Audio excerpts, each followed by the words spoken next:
เจ้าคณะตำบลป่าแดดเจ้าอาวาสวัดวังสิงห์คำ ตำบลป่าแดดอำเภอเมืองเชียงใหม่จังหวัดเชียงใหม่เป็นผู้ดำเนินรายการก็นำเอาเสียงธรรมะ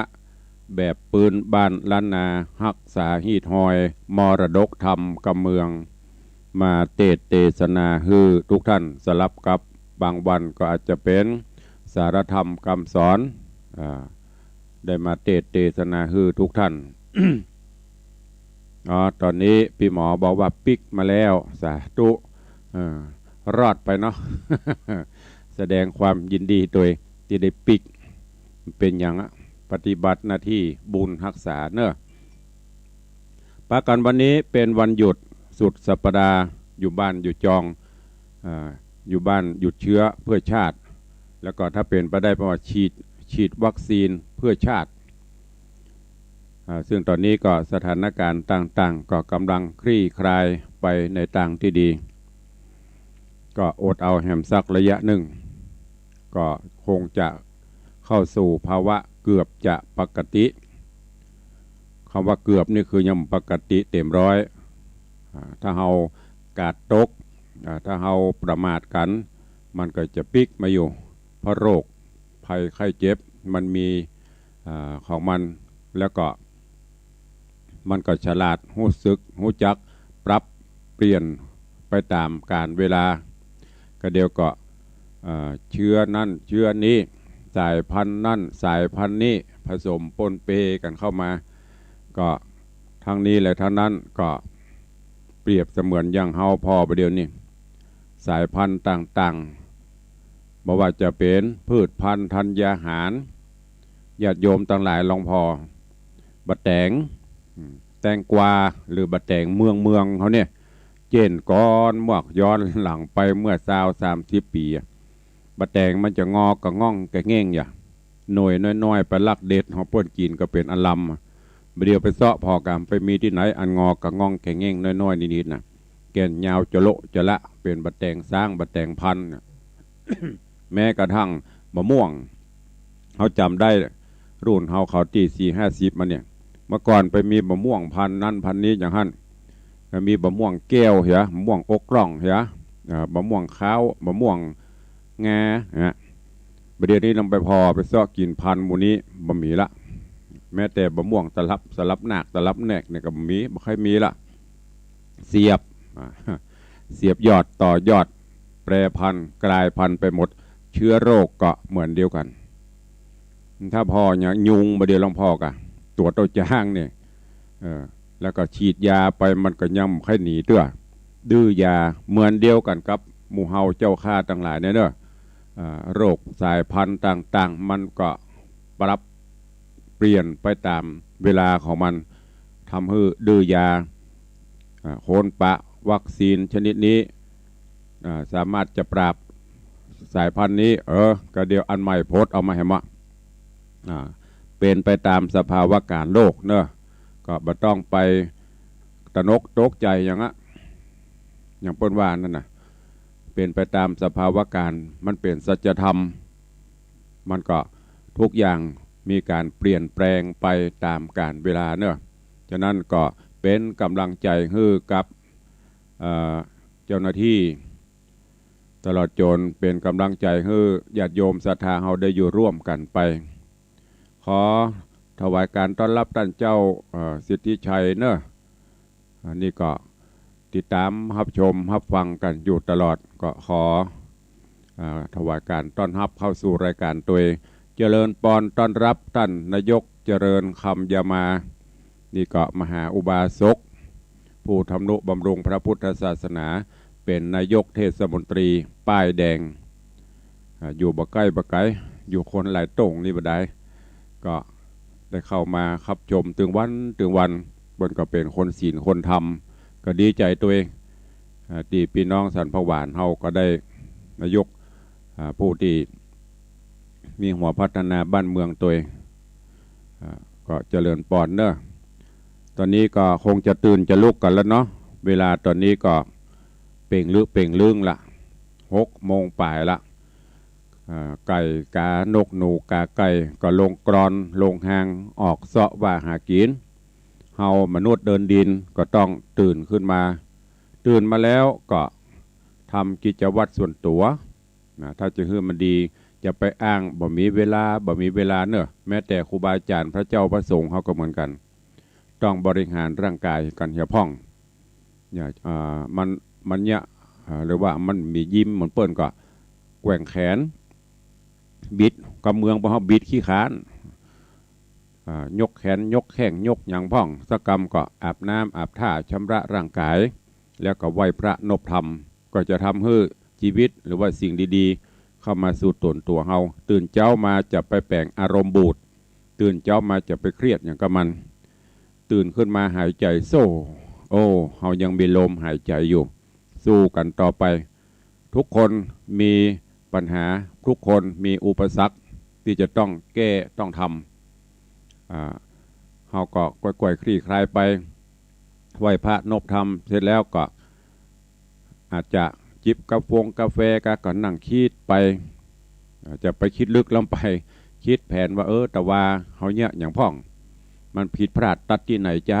วันนี้เฮาจะแก้ไขจะได้พ่องอันนี้คือสภาวะการในปัจจุบันถ้าเฮารู้จักใจเจริญปอนคุยมพี่อัญชลีคำกิติเนอะสาธุเจ้าเจริญปอนถ้าเฮารู้จักแยกแยะคิดพิจารณาที่มันผ่านคือเป็นอดีตก็ให้มันผ่านไปไม่ต้องเอามาคิดอย่างนักอนาคตยังมาบัดถึงเตื้ออย่างวันพุกเนี่ยมันยังบัดถึงเตื้อเฮาก็ไม่ต้องไปคิดเอาปัจจุบันวันเนี้ยจะเนี้ยอย่างพ่องจะแก้ไขอย่างพ่องทำให้มันดีที่สุดถ้ารู้จักคิดพิจารณาเช่นนี้เฮาก็จะมีความสุขไม่ต้องไปเครียดไปอย่างกับมันการเวลาผ่านพ้นไปเฮาก็พิจารณาเอาไปอันนี้ก็ฝากไว้เนอะเป็นข้อคิดคติเตือนใจกับทุกท่าน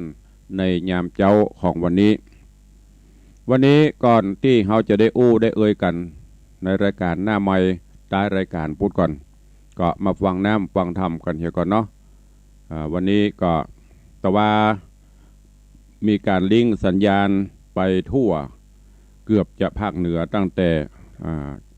เชียงใหม่ลำปูนลำปางแป่น่านเชียงไฮ้วันนี้เข้าสู่ปกติเพราะจะมีเฉพาะวันพุธและวันเสาร์ที่ต่างเครือข่ายคลื่นวิทยุสีขาวเปิ้นลิงก์สัญญาณแต่ถึงวันเขาก็อยู่กันปกติ 3-4 สถานีเขานี้อันมีสถานีแม่ข่ายลักก็คือสถานีวัดฝ่ายหิน 104.50 โดยเมตตาบารมีธรรมของผู้อำนวยการท่านเจ้าพระครูสมุวิสุวัตรวรกิจโจเป็นผู้อำนวยการแล้วก็สถานีวิทยุวัดหนองกายอันมีท่านเจ้าพระครูไพศิษฐ์ธรรมโชติผู้อำนวยการสถานีแล้วก็สถานีวิทยุ CM77 โดยมีผอ.ต้อมเป็นผู้อำนวยการและสถานีพระพุทธศาสนาจังหวัดเชียงรายโดยท่านอาจารย์พระครูสุธีสุตตะสุนทรแล้วก็สถานี96ท่านเจ้าพระครูประสุรเดชสิริสุวรรณโนเป็นต้นอันนี้จะทุกวันก็แจ้งรายการก็ญาติโยมทั้งหลายตัวเนอะแต่ว่าเป็นเรื่องกรรมพระมาดำผูกที่1เหมือนกันวันนี้ก็เป็นเรื่องมณีจันตะกุมารไข่แสงก็เริ่มผูกที่1เช่นเดียวกันอันนี้จะฟังวันติดจันทร์อาการวันพุธหยุดวันพฤหัสวันศุกร์แล้วก็วันเสาร์ก็จะเป็นเรื่องกรรมพระมาดำในส่วนภาคบ่าย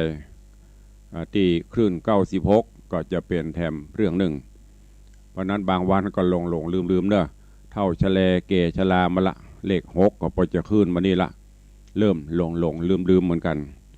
ก็บางเตื้อเอามาเจ้าไปเตะมาตอนบางเตื้อเอามาตอนมาเตะมาเจ้าเพราะว่ามันหลายที่หลายแห่งหลายสถานี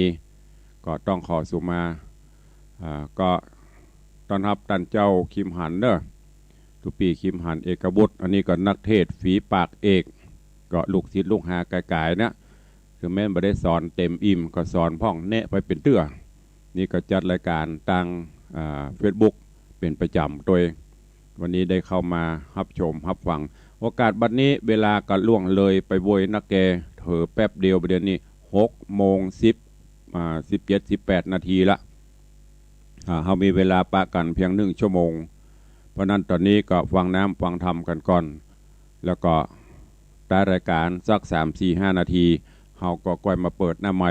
ตักตายปราศัยฮื้อกำลังใจซึ่งกันและกันเนอะโอกาสบัดนี้กราบอาราธนานิมนต์ตลอดจนเจริญปอนญาติโยมศรัทธาติดตามรับฟังพระธรรมเทศนาปื้นเมืองเหนือ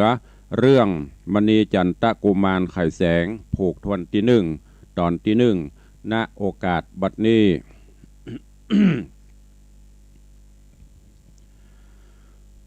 นะโมตัสสะภะคะวะโตอะระหะโตสัมมาสัมพุทธัสสะ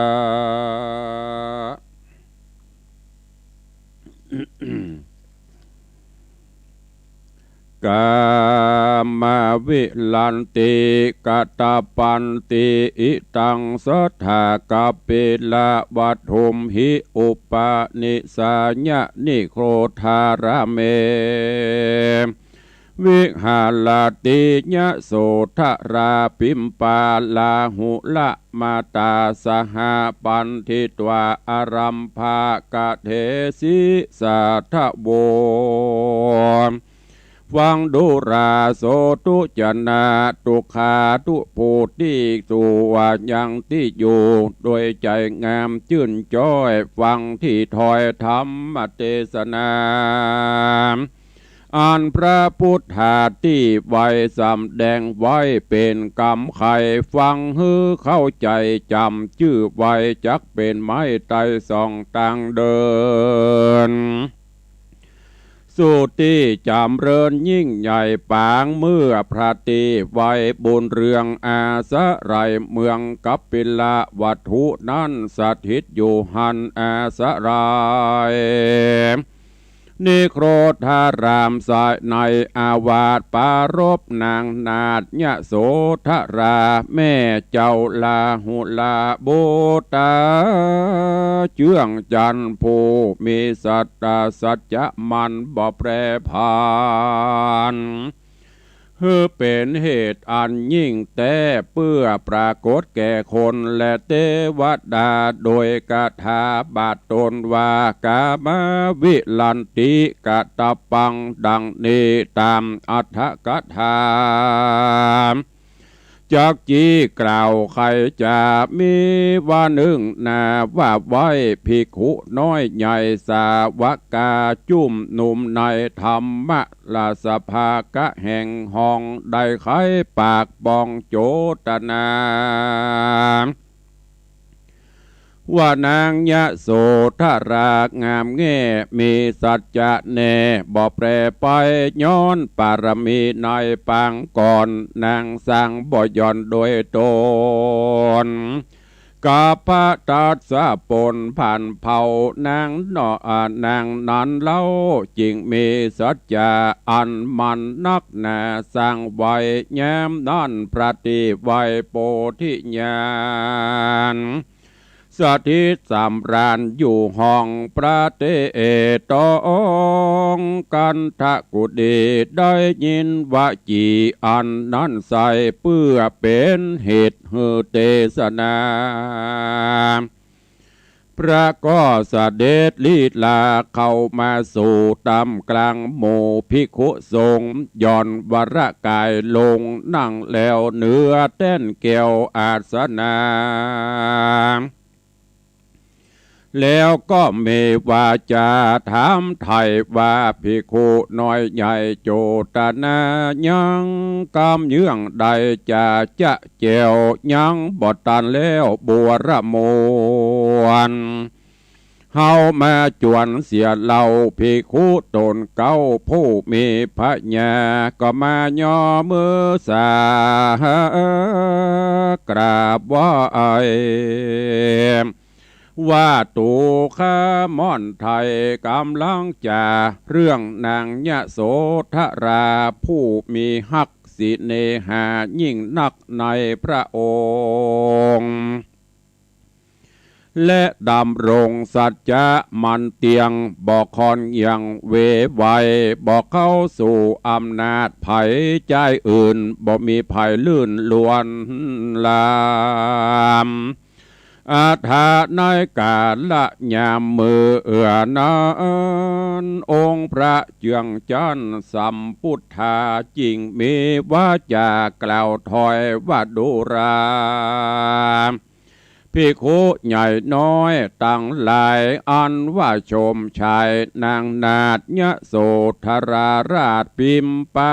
ผู้ทะลงลักขณา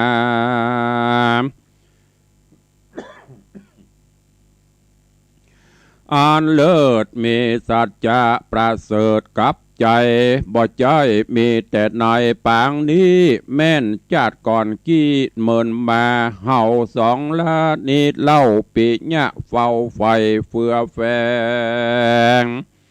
มีสัจจะแปลงแก่นมันกล่าวเท่านั้นแล้วพระธรรมสามีก็ตุมหิดุษฎีบอกปากภิกขุผู้มากโดยโวหารก็ญาจนาการขอใบว่าข้าแด่พระเงาไทยสัพปัญญูขอปออินดูหมู่ข้าเจ้าใครหูเรื่องเก่าอติตาที่ปรากฏแก่พระพุทธาเต้าอันหมู่ตูข้านั้นบ่ปรากฏหันยามนั้นพระกวันโตโหนพันเพวได้ยินแล้วซึ่งกำราธนาพระก็นำเอาอติตาปังก่อนเมินบ่ย่อนแต่บุปเปว่าอติตะกาเล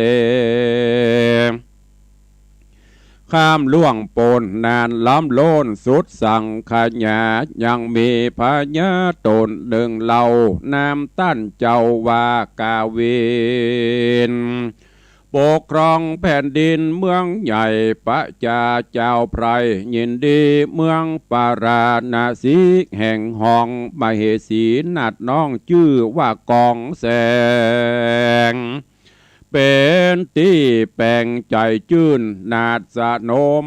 60,000เป็นปริวารเป็นนิจการบอกขาดกาวินตาราชสุกเกษมสีโดยกัญญานารีหลายหมื่นโดยความจื่นลายจะบับลางพองก็ขับลางพร่องก็ฟ้อนสังสะเลือดย่อนตีนมือ หัตถาถือตุลิญะ5 ประการบ่ละเล่นถวายเปเห็นที่สุขสบายลำเลิศปราสาทประเสริฐแห่งพญาปจิตริศนาโดยแก้วงามเลอเอิดแล้วเรื่องไล่ประดับสุวรรณใสวะวาดกวนแลลวาดแก่ตาทุกเวลาบอกกายบ่แหน่งเบื่อนายบุญเรืองเต้าสะเวยเมืองโดยจอบประกอบโดยตัสธรรม10 สิ่งเป็นประจำบ่ละตานะศีละภาวนา เป็นนิรันดร์มาบอกขาดตามประเวณีเต้าราชต่างหลายอันสืบสายมาแต่ก่อนบ่หือวิทย์ย่อนต่างได้มีเสนาห่วมจาเว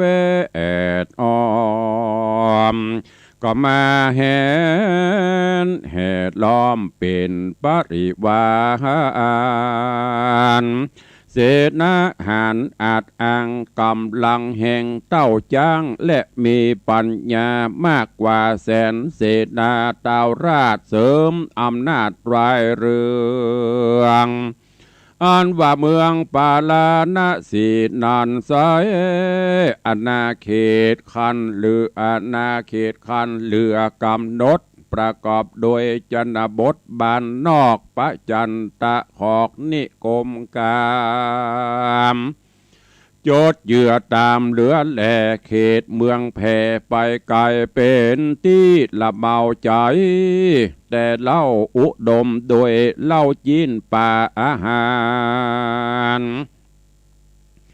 ข้าวเปลือกข้าวสารและเครื่องยองเต็มตุกห้องตุกไปสิ่งก้าของใครก็มากบ่อืบกันอยากลากหากเหลือกินจะลดแผ่นดินดีลำฝนฟ้าน้ำตกลงมาตามฤดูเวลาบอกกลาดโดยอำนาจแห่งเต้ากาเวนปกครองแผ่นดินโดยจอบประกอบโดยราชธรรมเป็นพระจำบอกขาดกาวินตาราชและนางกองแสง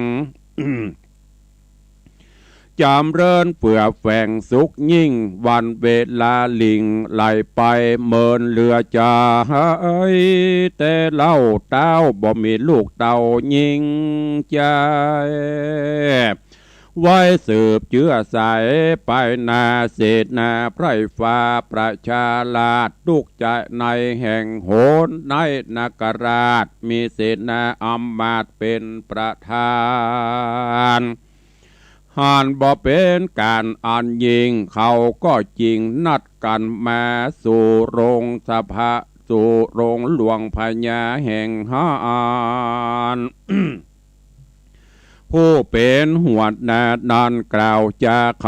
จักเนี้ยสันใดพี่น้องนักละเตต้องเฮาลาสมเด็จพระราชาธิราชกับอนงนาถนางกองแสงอันเป็นที่แปลงห่มเกล่าแห่งเฮาข้าเจ้าตั้งหลายบ่มีลูกยิงใจไว้สืบเชื้อกาละเมื่อนานไปนาการะเวียงใจนี้เล่าก็จักเป็นเมืองเปล่าสถานแก่อันตะพานเมืองอื่นหันจักบ่ชื่นใจเฮา แล้วเขาก็เอาการเตียวไตเข้าไปกราบไหว้ทูลสาในขวงหลวงพญาแต่ยามเจ้าหลายอดเอาไตเตียวจอนไปเถิงหน้าป่องเบ่งจรเต้าราดห้องเสียงดังขนาดออกเป็นกามจะญาตุพระวังว่าอันว่าสามตั้งนั้นแล้วอยู่สันดีพระจอมธานีนอเต้าได้ยินคำกล่าวตั้งหลายเต้าก็ผ่านภายเตียวต้องไขสีหะป่องเบ่งจรหันคนสลอนหลายหลากเต้าก็ออกปากไขจา ว่าดูกะราไพร่ฟ้าทุกทวนนาปากันมาเป็นอันดักนาสันดีอุกขลุกมีนันเนืองหรือว่าเฮาสะวยเมืองบ่จ้อผิดระบอบประเพณีแห่งพญาตนดีในปังก่อนหมู่ตานจริงเดือดห้อนเดินขบวนมาเมื่อนานเสนาอำมาตย์จริงอภิวาทกราบทูลสาว่าข้าแด่ป่อพญาผ่านพระเอาองค์พระเป็นเจ้าสะเวยเมืองก็เป็นที่รุ่งเรืองแต่เล่าเปิงใจหมู่ข้าเจ้าเมืองที่หมู่ข้าเครื่องใจนั่นคือพระเชื่องจันบ่มีบุตรสีสืบนักการาเมืองมิงแม่นบุญคอนลิงหมดเสียงไปพระจอมใจสู่ฟากฟ้าหมู่ตูข้าเจ้าประจา จากได้ไผ่มาปกครอบเกลาหมู่ตูข้าจริงเข้ามาหาเพื่ออาราธนาพระบาทเฮอสองตาวราชพาธนาเฮอได้โบเตโบตาลูกตาเอาไว้สืบเชื้อเจ้าราชวงศ์ศาไว้เป็นที่เปิ้งปาแก่ผู้ค้าต่อไปไปนาบอกไกลกลากาวินพญาตนพันแผ่วได้สดับแล้วยังกำจา จิงมีกะถาไขกล่าวถอยว่าดีบอดน้อยเรื่องกรรมเครื่องเฮาจักหือนางเมืองและนาดสโนมนาดตั้งมโนมาตพาธนาเฮือได้บุตรีบุตาโพภาเสดมีบุญลำเลิศเกิดขึ้นมาแล้วก็ฮือเสนาอำมาตย์ปัจจนราชตั้งหลายฮือผ่านภายปิกขึ้นสู่ในที่อยู่แห่งเขาแล้วพระองค์เหล่าธิราชก็ฮือนางนาฏกองแสงเรียกสนมนางแปง60,000นาจอยจื้นนงวะนาจอยจื้นฮือปากันข้ามาเข้าเฝ้าแล้วพญาเจ้าก็เจียนจาว่าดูรากันยาเฮยหนุ่มน้าเอามีนางกองแสงเป็นเก้าจุงฟังเราเฮือนางตั้งหลายเอาใจใส่ตั้งใจไว้เป็นดี อาบน้ำคัดสีจำละเนื้อในกาละเมื่อเจ้าปัจจุสมัยเฮือหมดสายผ่องแผ้วประดับโดยแก้วหมู่อาพรสะอาดบวรโดยผ้าเสื้อผิวผ่องเนื้ออลังการเฮือสมาตานเอาสินตังหาโดยทุกทวนนากุหมู่กันยาฮือผุยผายบุพผาดวงดอกและเข้าตอกหมู่มาลาปูจาเทวดาอาหักเขตแล้วเฮอตังจิตเจตนาเจตภาทนาเฮอได้โบเตโบตาลูกตาเอาเฮอมาเกิดกับเจ้าปฏิโสนแม่นนางคนใดได้ลูกเฮาจักปกปลูกขึ้นเป็นดีคือเป็นมเหสียศใหญ่หมู่นางก็กราบไหว้สรรเสริญปีตินักหนาบังเกิดหวังได้ลูกประเสริฐกับตนแล้วทุกคนทุกผู้ก็กลับคืนสู่ที่อาสาลายไปลุ่นต่อไปจากหันนางตั้งลา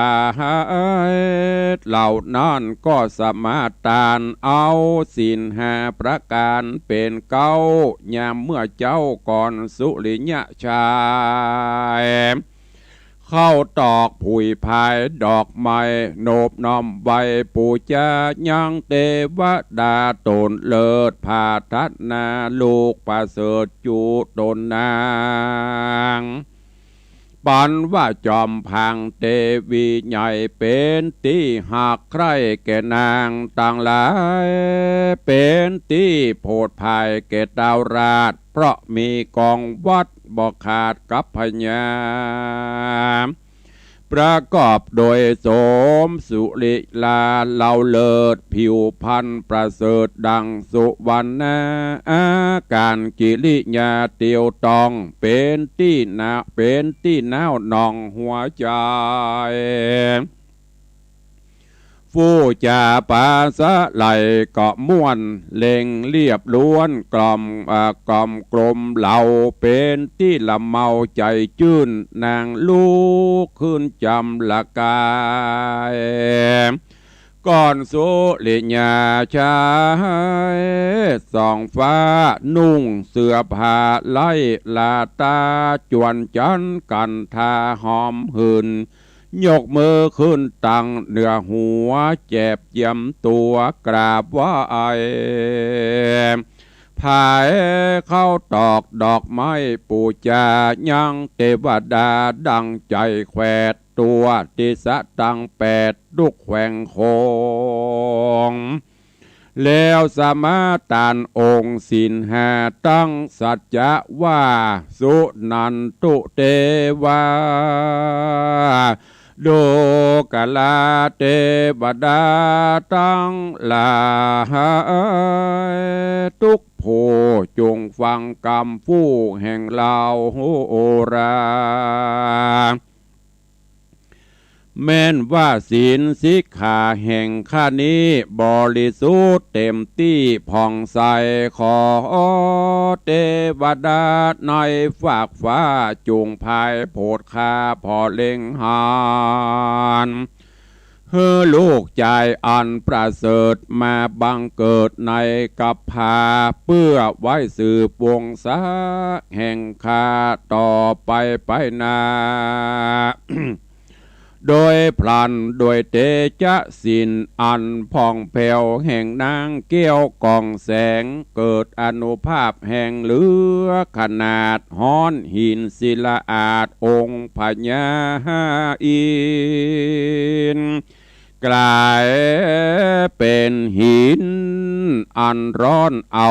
อินตาเจ้าคุณสวรรค์เลงติปเนตรหันโลกห้องไผ่ยังคล้องผาธนาแหง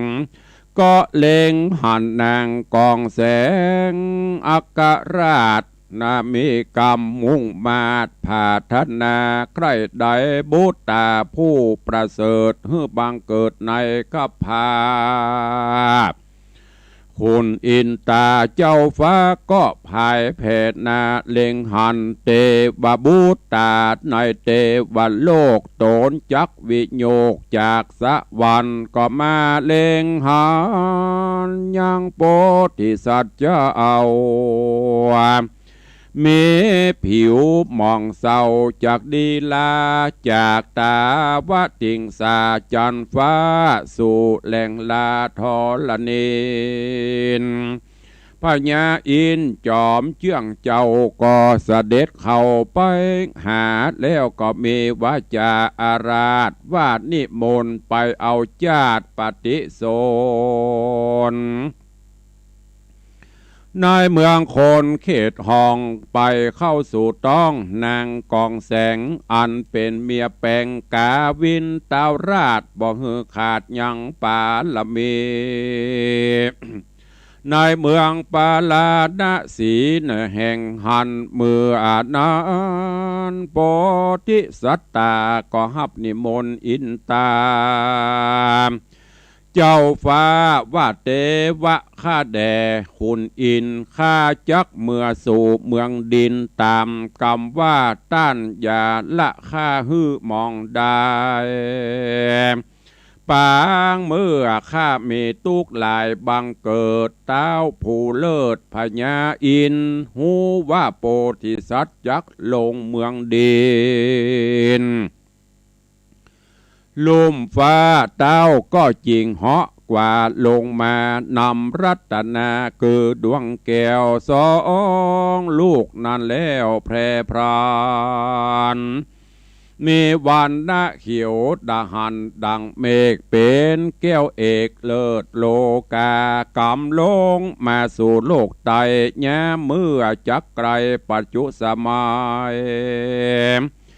วางแก้วลงในมือฝ่ามือนางนาฏอินตราชเก่าไขจา ว่าดูรัดนางงามผ่องแผ้วจูงกำเอาแก้วฮื้อดีๆแล้วพญาอินก่อนนี้หายจากตัดที่นั่นพรากเมื่อสวรรค์แย่เมื่อนางหันนางแก้วสองลูกนั้นแล้วเมื่อใดโพธิสัตว์ก็เข้าไปสู่ต้องแม่ในกาละนันแต่ดิเลเมื่อนางเทวีตื่นแล้วก็หันยั้งแก้วอยู่ในมือเบื้องขวาถือไว้มาอ่านรายถีคืนนันรุงเรืองมานางพญาอนงนาฏจำระตนสะอาดแล้วก็ลีลา ไปไหว้พระยาจอมเงาใครบอกเล่ายังเกี่ยวรัตนาตังสุตัวราชาจอมเจืองได้ยินเยื่องอันสะจันใจจอมผาไทยหน่อเต้าก็โจมจื่นเย้ายินดีจริงไขว่าจีกล่าวถอยว่าดูราน้องน้อยจุงหักษายังขับพาต้องแห่งเจ้านางนอดเนาก็ยออันจุลีว่าสาธุดีสาธุดีแต่เล่าข้าจักเฝ้าพอหักษานับแต่วันนั้นมาเป็นเก้านางก็เฝ้าถนอมดีบ่ฮือรากีมาตองต่ำป้าต้องฟอนเฟือนโจนแผ่ว10 เดือนครบแล้วก็ผาสูตรลูกแก้วโอระสาเป็นกุมารางามสะอาดผิวพรรณพิลาศลักษณะดีตาเขียวดังมณีลูกแก้วมีกาแล้วอนัตตานักขาเมื่อนางพญาเกิดลูกเต่าใดเดือนหนึ่งเล่าเป็นประมาณส่วนว่าพระโพบาลโตนป้อมีเปียที่ก่อเป็นลายเสี่ยงชีวิตตายจากโลกลาสู่ฟ้าสกาดไหลสะนมนางในแห่งเจ้าทุกโศกเศร้าเวทนาร้องไห้กริ่งไปมาในปราสาท16,000 นาคสะสะโนมก็มีหันและนาเนติตังขีญาอันกล่าวเทศนายังมะเนจันตะกุมารไข่แสงผูกทวันที่1ตอนที่1ก็บังโกมโสมฤเอสะเดช ก็วันนี้ได้เทศนาธรรมมณีจันตะกุมารไข่แสงจบลงไปตอน1ซึ่งก็กำลังเป็นผูกเก้าผูกแรกตอนแรกที่ได้นำมาเทศนาคือปออกไม่ออกศรัทธานาบุญทั้งหลายได้สดับรับฟังกันส่วนการสรุปเรื่องราวก็ยกไปเป็นวันพูกเนาะยิ่งอย่างถึงต้องยกไปเป็นวันพูกเพื่อที่จะเฮื่อมันปฏิปต่อเรื่องราวถ้าเฮาสรุปวันนี้วันพูกก็ลืมละแต่ว่าถึงที่ไหนก็สรุปเสร็จก็จะได้เทศต่อไปเป็นตอนดังที่ได้ปฏิบัติมาศรัทธานาบุญฟังแล้วก็จะได้เก็บแกะก้อนไกเอาแก่นสารสาระนำไปคิดนำไปพิจารณาเพื่อจะนำไปใช้ในการดำเนินชีวิตประจำวันเนอะวันนี้ก็ขอโป่งวางไว้แต่เพียงเต้าอี้ก่อนเนาะวันพูกก็ปะกันในมณีจันตะกุมารไข่แสงเป็นตอนต่อไปวันนี้ก่อนที่เราจะได้เปิดหน้าไมค์อย่างนี้ยังบัดตันอยากจะตะเล่ละไปอย่างป้อว่าจะได้ เดี๋ยวก่อนเนาะเดี๋ยวก่อนเนาะใจเย็นๆเนาะเดี๋ยวใจเย็นๆเนาะยังไม่ได้อย่างสักอย่างแต่ใจเย็นๆรอแป๊บหนึ่งเนาะก็เดี๋ยวกำลังจะอู้เดี๋ยวรอสักคำเปิดหน้าใหม่ก่อนเนาะตอนนี้รอแป๊บหนึ่งอันจะอู้อย่างก็ลืมไปละ ตะแรงเข้ามาลืมไปละเดี๋ยวสักคำก่อนที่จะได้อู้ได้จ๋าหน้าใหม่ก็ขออนุโมทนาบุญขอบคุณขอบใจญาติโยมศรัทธาสายทานธรรมสายทานบุญเนอะก็ขอขอบคุณกับทุกท่านที่ได้มีกุศลและจิตเจตนาศรัทธาร่วมบุญกับทางวัดวังสิงคำตีตุลุงได้ประกาศประชาสัมพันธ์เชิญชวนบอกบุญให้กับผู้มีบุญสายทานธรรมญาติโยมศรัทธาจะได้ร่วมโมทนาบุญก็ดังที่ได้บอกเนอะไม่ได้มีการบังคับสุดแล้วแต่ผู้มีบุญสุดแล้วแต่บุญไผ่บุญมันที่ลังจะได้สร้างได้ร่วมกันจะใดก็ได้สร้างในการนี้ทางวัดวังสิงคำได้ดำเนินการตามโครงการบูรณะปฏิสังขรณ์พัฒนาถาวรวัตถุตั้งแต่ปิดทองพระเจ้าหรือว่าปิดทองพระพุทธรูปบนวิหารหลวงจนจบสิ้นไปแล้วก็ได้มีการสมโภชร่วมกับพระเจ้าสิงคำไปเรียบร้อยต่อจากนั้นก็จะได้มีโครงการปิดทองหลวงพ่อพระเจ้าตันใจแล้วก็บูรณะพระธาตุเจ้าเจดีย์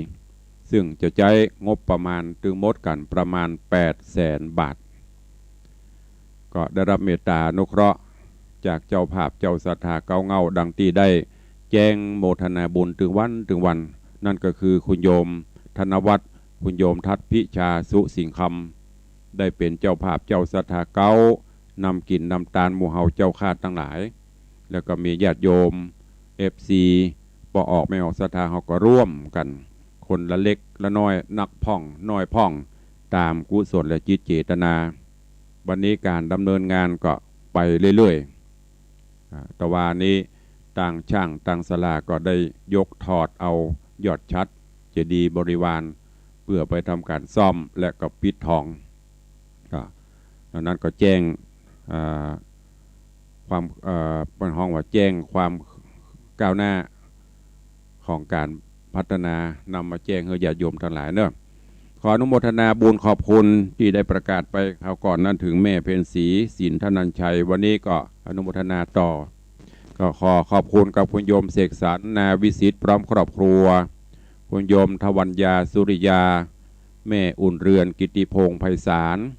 พ่อเท่าพงษ์แม่เท่าบังเอิญบุญชัยโยมพรตรีบุญชัยโยมแสงซาเด็กชายแสงเมืองลุงสวยคุณโยมจิราพรลวนโยมอุดมศรีปางจันทร์แม่สวยไลพรมคำแดงแม่ไพบุญทิพกาศโยมวาสนาคุณยศยิ่งโยมเพ็ญศรีเอกสุวรรณแม่สอนเทพยศโยมนางสาวกัญจนัทเทพยศโยมเอ็มออนมินมิตรสันเทียแม่ทองอยู่เสตันปนรงค์แม่อัมพรนางสาวปิยรัตน์นางสาวปิยเรศเด็กหญิงปรินธิดาโกมาศแล้วก็มีคุณโยมอินทร์คุณครูประนอมอุ่นเรือนแม่อุทาป้อวิทาแม่ขาอุปนมนางสาวสีไพรอุปนมแม่สีพินทรสิริวัฒน์แม่มุกแก้วอ้ายแม่จันทิพย์ขมูลป้อประเสริฐแม่ละดีหินแปงแม่มาแดงตาแม่อุ้ยมอนลอยสุดใจปุ๊กป้อทวีแม่ดาวันคำวังแม่ป้อน้อยอินแม่ดวงยศถามีแม่วันดีสมณะพร้อมครอบครัวแล้วก็ป้อขาวแม่คำสุขชุ่มพระวงศ์ป้อแหลมสีพาทาแม่ทองทิพย์วรรณภาแม่บรรเพนทาเกิดยมประพันธ์ แม่อัมพาทาอุโมงค์นางสาวสิริพรทาเกิดแม่เขียวตัตนังแม่อุดคิดชัย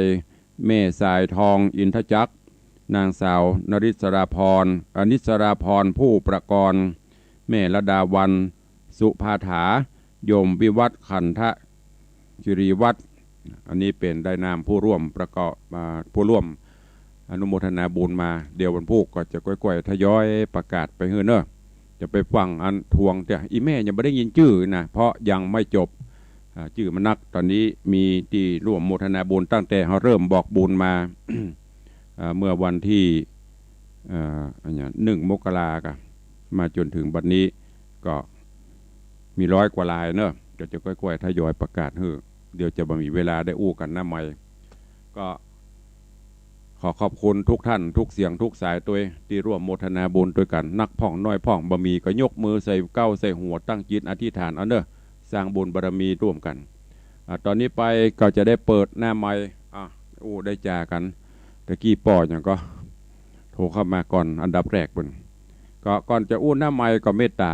ตุลุงบอกว่าอู้หน้าใหม่ก็ค่อยอู้เนอะพอจบแล้วก็จะต้องมีข่าวแจ้งให้น้อยจากนั้นเขาก็อู้จ่าประสานหน้าใหม่กันตอนนี้ใครจะอู้จะเอ่ยตัวตุลุงเข้ามาได้0817836540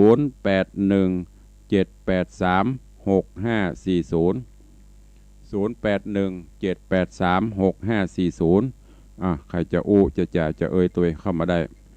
เจริญปอนปเลี้ยงธนวัฒน์สุสิงคำที่มาร่วมโมทนาบุญวันวังสิงคำขอเจริญก้าวหน้าเนื้อบุญบารมีของข้าพระครูวิสิทธิ์ศิลาภรณ์ทั้งสาเนื้อทั้งพุทธธรรมพระสงฆ์วัดสวรรค์ว่าเท่ากังกุ้งรุ่งเรืองดีงามนะครับไปสาเป็นกำลังใจนะครับสาธุอนุโมทนากับปเลี้ยงเนอบุญรักษาสาธุสาธุขอบคุณกับโยมปเลี้ยงบุญส่งหรือโยมธนวัฒน์สุสิงคำก็ได้โทรเข้ามาร่วมเป็นกำลังใจและก็เป็นมหาอุบาสกมหาอุบาสิกาผู้ที่ทำนุบำรุงวัดวังสิงคำได้การกุ้งรุ่งเรืองก็ขอเตจะบุญญาบารมีปกห่มเนอะตลอดจนญาติโยมศรัทธาที่ได้ให้ได้หอมมาตุลุงก็ทยอยเอาประกาศอนุโมทนาบุญปกเปล่าข่าวสารอินพรหมยมราชเพื่อจะได้จดเอาลายหมายเอาชื่อญาติโยมศรัทธาทั้งหลายที่ได้ให้ได้หอมสร้างมหาปารมีธรรม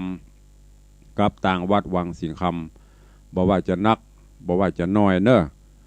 ตุลุงได้จดเอาลายหมายเอาชื่อลงในสมุดบันทึกลายนามมดทุกบาททุกสตางค์ไม่ต้องกลัวตุลุงเอาไปใจไปจ่ายอย่างอื่นรับประกัน1,000,000%สามารถตรวจสอบได้ตลอด28 ชั่วโมงเปิ้นมี24เฮาฮื้อ28ตรวจสอบได้หลักฐานการใจการจ่ายไผให้ไผหอมบ่ต้องตัวว่าเงินทองที่ญาติโยมเสาะหาโดยหยาดเหงื่อหยาดไข่จะไหลสูญหินสูญทรายเนอะบอกว่าจะสร้างพระเจ้าทองคำสร้างนั้นสร้างนี้สร้างสปะไผ่ให้ไผ่หอมมาตรวจสอบได้ทุกเวลาอันนี้เป็นสัจธรรมสัจจะสัจจังอธิษฐามิอย่างหลวงพ่อคูณพูดว่าเราจะเนี่ยจะสร้างอย่างถ้ามันมีสัจจะมันมีความสัตย์ซื่อมันก็บ่สำเร็จบอกว่าจะเป็นตู้เจ้าบอกว่าจะเป็นพระนายบอกว่าจะเป็นไผ่กระตำถ้ามันมีสัจจะแล้วไซกิจการใดๆก็บ่สำเร็จเจริญปอนเสือใต้ว่าจะได้วันนี้จะมากี่โมงขอให้จะเข้าไปเจ้าเจริญปอนไปที่ไหนโควิดแวดหัวแวดตีนเนี่ยมันเป็นสีส้มแล้วสีส้มมันก็ไปปีกไปสีแดงก็ได้หรอปีกแล้วไปหูมันได้จะเข้ามาก็สักก่อนตอนอย่าจะเข้ามาก่อนตอนอย่าเจ้าสาธุอนุโมทนาเดี๋ยวเจอกันสาธุเดี๋ยวเจอกัน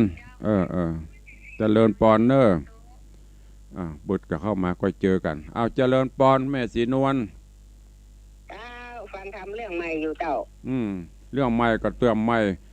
เป็นเจ้าภาพใครจะเป็นเจ้าภาพก็ได้เนอะผูกละ100มาภาพละใส่ประตึงวันดีกว่ากำ20 บาทกำ2 บาทมาได้น้อยเอาผูกละ100เอาปันได้กุ้มกินมันใหญ่โควิดแล้วแม่100กับกุ้มก๋วยเตี๋ยว2 ถ้วยแล้วหรอว่าโควิดตั้งแต่โควิดไม่ค่อยได้ยินเสียงอันน้องเบี้ยวเด้ตะบ้ากับมากำหรอ อ๋อค่ะมาอยู่อ้าวเจริญปอนสาธุเนอวันนี้ได้ละ3 บาท